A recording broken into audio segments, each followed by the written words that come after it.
we're recording it for you. Oh, you got it? Alright, that works. So how about a hand for our performers so far, guys? Let's get it.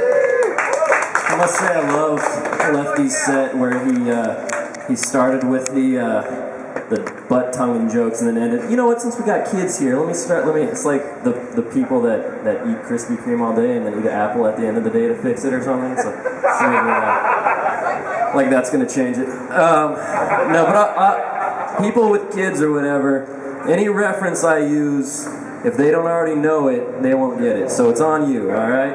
If they know what I'm saying, it's your fault. And if they have Google, that's on you too. I like this place. It reminds me of my first girlfriend, because she was Catholic, and you know, because you can only get in through the back over here. I realized.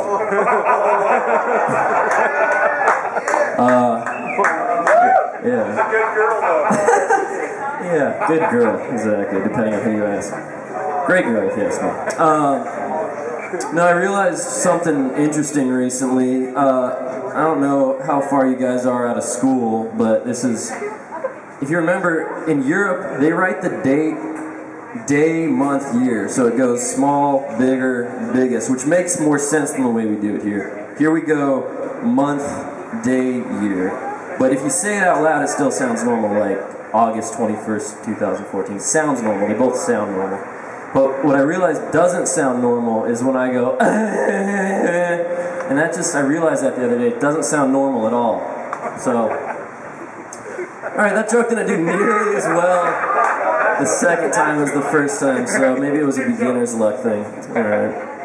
Now I'm trying to rack my brain for jokes that don't have curse words in them, so stay with me. You guys watch a lot of TV out here? You're more into the live stuff, apparently. Alright, there's a joke. You guys know there used to be a show on TV called I Didn't Know I'm Pregnant? I Didn't Know I Was Pregnant? Yeah. I know, it's pretty gross. The worst part is that it was a series. There were like multiple of these women. But what I like about it is that like any time I accidentally ask a lady who's not pregnant when her baby is due and she gets all offended, I'm not pregnant, you fucking asshole. I'm like, hey, we'll see. Okay, there's precedent. We will see. Alright.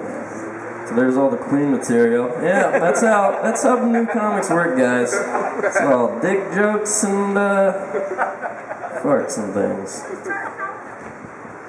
I think I'm getting coached from the back of the room or something. This is weird. Alright. You like dick jokes? Alright, well in that case, let's go there. I kind of feel like running... Now let me start that joke over. I kind of feel like trying to get a girl to go to bed with you is kind of like running for president. Because, at least for me, it's really just about saying a bunch of things that you have no intentions of doing, you know, and... Because, I mean, once you're there, I've never had a girl say, hey, that's not 5 inches, you know, they just go through. Plus, it's like, I said 4 solid inches. The 5th inch is kind of like a bad employee, it just shows up when it wants to, you know what I mean? But,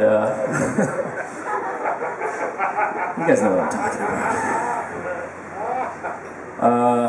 Of course, yeah, woo that if you like. The 5th inch. That'll be the name of my first album, The 5th Inch. Alright. So, let's see. You guys, someone brought up weed already, right? There's a guy in a Jimi Hendrix shirt. Let's talk about weed. Actually, that's the only joke I could think of. I was just trying to think of a bullshit reason to go into it so it didn't seem random. But, you guys smoke any weed here? Yes. Not here, but here, yeah, okay. Good. Yeah, I like to smoke and go screw around in public and just be amongst people because I feel like a high guy in public is like everybody loves a high guy in public, you know?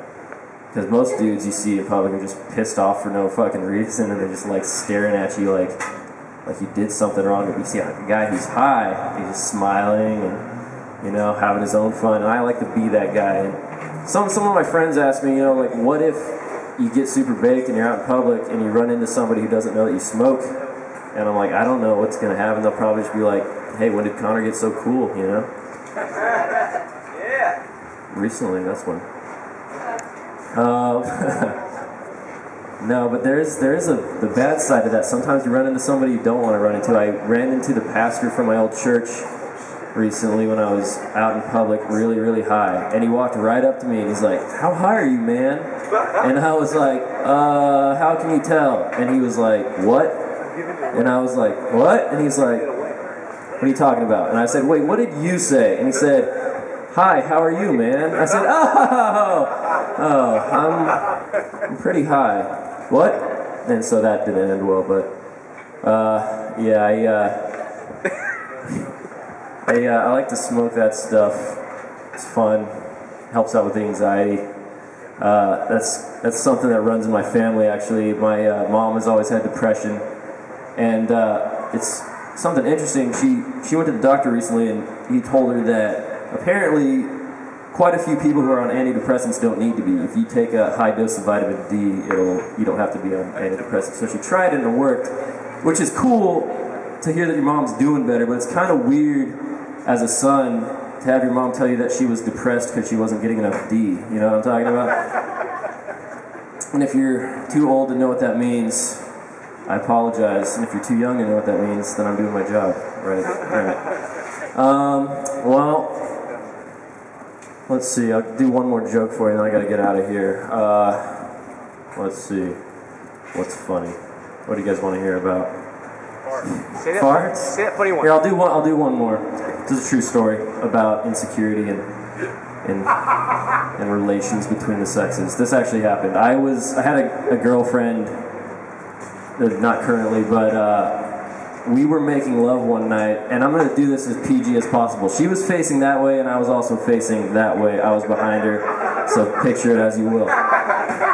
So I was getting ready to start. I was like right at the precipice of right at the precipice, if you will, and my wits came back to me right when I was about to start, because we weren't protected, if you know what I'm talking about. And I said, "Hey, you're on birth control, right?" And she said, "No," and I whipped it out real quick.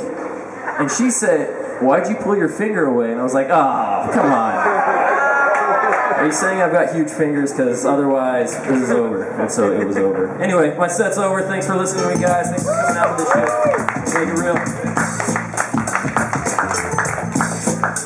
All right, and one more time for Connor Martin.